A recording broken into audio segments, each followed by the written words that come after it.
வணக்கம் NKP nature. இன்றைக்கி நம்ம தோட்டத்தில் 2 அத்தி மரம் இருக்குதுங்க. அதை பற்றி பார்க்கலாங்க. அத்திப்பழம், ஃபிக் ஃப்ரூட். அத்திப்பழம் நல்லதுன்னு நமக்கு தெரியுங்க. இதில் என்ன இருக்குன்னா, இதில் அதிகப்படியான இரும்பு சத்து, கால்சியம், பாஸ்பரஸ், மெக்னீஷியம், நார் சத்து, விட்டமின் சி, ஏ, கே, இ இவ்வளோ இருக்குங்க. உடம்புக்கு தேவையான சுத்தமான ஆக்சிஜன் சுழற்சியை தருதுங்க.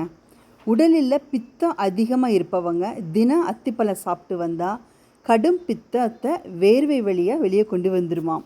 தினம் 2-3 அத்திப்பழம் சாப்பிட்டு வந்தோன்னா உடம்பில் உள்ள ஹீமோக்ளோபின் அளவே மறைமுகமாக அதிகரிக்குமாமா. ஒரு இயற்கையான நல்ல வழின்னு சொல்கிறாங்க. குறிப்பாக இரத்த சோகை உள்ளவங்களுக்கும் சர்க்கரை நோய் உள்ளவருக்கும் அரும் மருந்துங்க இந்த அத்திப்பழம். உலர்ந்த அத்திப்பழத்தில் உள்ள கால்சியம் நம்ம எலும்புகளை வலுப்படுத்துதுங்க. இரத்த அழுத்தத்தை நல்லா கட்டுக்குள்ளே வச்சுக்கோங்க. குறிப்பாக பெண்களுக்கு தினமும் உலர் அத்திப்பழத்தை இரவில் நீரில் ஊற வச்சுங்க. காலையில் அந்த தண்ணியை குடிச்சிட்டு பழத்தை மென்று சாப்பிட்டோன்னா மாதவிடாய் சம்மந்தப்பட்ட பிரச்சனைக்கு தீர்வு கிடைக்குதுங்க.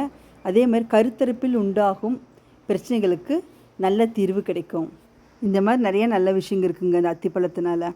ஆனால் ஒன்று என்னென்னா, அத்திப்பழம் இந்த ஆஸ்துமா, இயற்கையாகவே அலர்ஜி, ஒவ்வாமைன்னு சொல்லுவாங்கள்ங்க, அந்த பிரச்சனை இருக்கிறவங்க டாக்டர்கிட்ட கன்சல்ட் பண்ணிவிட்டு அதுக்கப்புறம் சாப்பிடுங்க.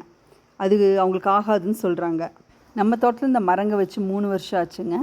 இந்த பெரிய மரம் இந்த வருஷம்தான் இவ்வளோ காப்பு வந்திருக்குது. அதே பக்கத்தில் இருக்க அந்த சின்ன மரம் ஒரே வருஷத்தில் இப்போ 3ஆவது தடவை காப்பு வந்திருக்குதுங்க. எங்கிட்ட இருக்க 2மே இந்த அத்தி மரங்க நாட்டு மரங்க. எல்லா சமயத்திலும் நமக்கு அத்திப்பழம் கிடைக்காதுங்க. இந்தமாதிரி அதிகமாக பழம் கிடைக்கிற அன்றைக்கி அந்த பழத்தையெல்லாம் பறித்து சுத்தமாக கழுவி அதுக்கப்புறம் 2 கட் பண்ணோன்னா இந்த மாதிரி இருக்குங்க. பூச்சியெல்லாம் இல்லைங்க அந்த எங்கள் பழத்தில். இது 2 கட் பண்ணி நாங்கள் வெயிலில் வச்சிடுறோம். ஒரு நாள் வெயிலில் இருந்தால் போதுங்க. அப்புறம்னால சுக்காட்ட காஞ்சிடுது பாருங்கள். இந்த மாதிரி காஞ்சதுக்கப்புறம் அதை எடுத்து நாங்கள் டப்பாவில் போட்டு வச்சுக்கிறோம். எப்போ தேவைப்படுதோ அப்போ அப்படியே சின்ன மிக்ஸி ஜாரில் போட்டு அடித்து பாலை கலக்கி குடிச்சிக்கிறோம். இவ்வளோ நல்ல குணம் இருக்குது அத்திப்பழத்தை. மிஸ் பண்ணாதீங்க. இந்த வீடியோ பிடிச்சிருந்துச்சுன்னா லைக் பண்ணுங்கள், ஷேர் பண்ணுங்கள், கமெண்ட் பண்ணுங்கள், சப்ஸ்கிரைப் பண்ணாதவங்க சப்ஸ்கிரைப் பண்ணுங்கள். நன்றி.